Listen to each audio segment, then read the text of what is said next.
নমস্কার, দ্য আনকাটসে আপনাদের প্রত্যেককে স্বাগত। আপনাদের সঙ্গে রয়েছে আমি সুতপা। আজকে যে বিষয় নিয়ে আমরা কথা বলবো সেটি একেবারেই আমরা বলতে পারি যে একটি ট্রেন্ডিং বিষয়, এবং সেই বিষয়টি হচ্ছে রাষ্ট্রপতি ভবনে বসতে চলেছে বিয়ের আসর। কার বিয়ের আসর? ইতিমধ্যে আপনারা অনেকে জেনে গেছেন, যারা জানেননি তাদের জন্য বলছি। সরকারি এক আধিকারিকের এবার বিয়ে হতে চলেছে স্বয়ং রাষ্ট্রপতি ভবনে। দেশের প্রত্যেকটি নাগরিকের স্বপ্ন থাকে রাষ্ট্রপতি ভবনকে একবার তার নিজের চোখে দেখা, সেই গর্বের রাষ্ট্রপতি ভবনে সামনে যাওয়া, সেখানে একবার ঘুরে দেখা। এবার সে দেশের নাগরিক, তাও আবার একজন সরকারি কর্মচারীর বিয়ের আসর বসতে চলেছে খোদ রাষ্ট্রপতি ভবনে। ঠিক শুনেছেন আপনারা। এবং যার সঙ্গে বিয়ে হচ্ছে তিনিও একজন সরকারি কর্মচারী। বলা ভালো তিনি একজন দেশের গর্বের সেনা জওয়ান। আমরা যাদের ব্যাপারে কথা বলছি, পাত্রের নাম অবিনাশ কুমার এবং পাত্রী পুনম গুপ্তা। পুনম সিআরপিএফে কর্মরত, মধ্যপ্রদেশের মেয়ে, একেবারে সাদামাটা ঘরের মেয়ে। বর্তমানে সে রাষ্ট্রপতি ভবনে পিএসও হিসেবে চাকরি করছে। পুনমের কাজে মুগ্ধ হয়ে এবং তার বিয়ের কথা জানতে পেরে খোদ মাননীয় রাষ্ট্রপতি দ্রৌপদী মুর্মু নিজেই চিঠি লেখেন এবং নিজেই অনুমোদন দেন যে তার রাষ্ট্রপতি ভবনেই তথা দেশের রাষ্ট্রপতি ভবনেই বসতে চলেছে পুনমের বিয়ের আসর।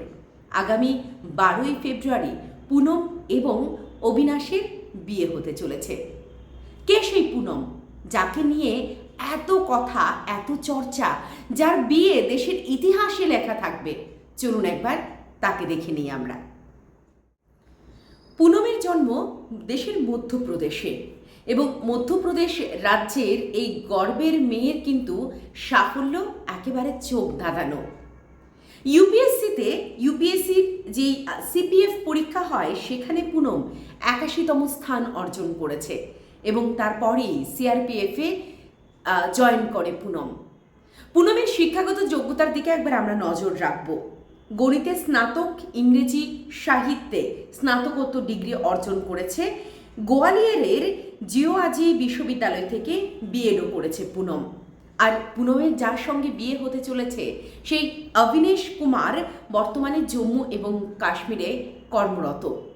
পুনম এবং অবিনাশের কথা, তাদের বিয়ের কথা যখন জানতে পারেন রাষ্ট্রপতি, তখন তিনি পুনমের কাজে মুগ্ধ হয়ে, কারণ পুনম প্রজাতন্ত্র দিবসের যে মহিলাদের বিশেষ কুচকাওয়াজ হয় সেখানেও নেতৃত্ব দিয়েছিল। তাছাড়াও সোশ্যাল মিডিয়াতে একেবারে পুনম কিন্তু ভাইরাল বলা যেতে পারে। তার সামাজিক কর্মকাণ্ড আগামী প্রজন্ম কিভাবে এগিয়ে আসবে, বিশেষ করে নারী সশক্তিকরণ থেকে শুরু করে অন্যান্য বিষয়, কি করে সমাজ আরও এগিয়ে যাবে, কি করে আমরা যারা পুনমকে দেখে এগিয়ে এসেছে বা মহিলাদের যে আমরা স্বাধীনতার কথা বলি, সেই স্বাধীনতার পেছনে তাদের মূলত কি কি বিষয় করতে হবে। পুনম বিভিন্ন জায়গায় বলে থাকেন যে মহিলাদের স্বাধীনতা মানেই তাকে ফিনান্সিয়ালি স্বাধীন হতে হবে, তাকে তার নিজের উপার্জনটুকু করতে হবে এবং অবশ্যই শিক্ষাগত যোগ্যতা থাকতে হবে। পুনমের এই একাধিক গুণ রয়েছে। একাধারে সিআরপিএফের অ্যাসিস্ট্যান্ট কমান্ড্যান্ট এবং বর্তমানে রাষ্ট্রপতি ভবনে পিএসও হিসেবে কর্মরত। তাছাড়াও পুনম কিন্তু সামাজিকভাবে বিভিন্ন কর্মকাণ্ডে সে জড়িত থাকে। পুনম এবং অবিনাশের বিয়ে আগামী 12ই ফেব্রুয়ারি। অবিনাশ, যেটা বললাম যে জম্মু ও কাশ্মীরে সে বর্তমানে কর্মরত, তাদের বিয়ে হতে চলেছে। তাদের বিয়েতে একেবারেই যারা নিকট আত্মীয়রা রয়েছেন তারা উপস্থিত থাকবেন, এমনটাই জানিয়েছেন পুনমের এক আত্মীয় একটি সংবাদ সংস্থাকে। এবং যারা পুনম ও অবিনাশের একেবারে নিকট আত্মীয়, তাদের বন্ধু বান্ধবরা যারা রয়েছেন তারা যোগ দেবেন এই বিয়েতে, কারণ রাষ্ট্রপতি ভবনে বিয়ে বলে কথা।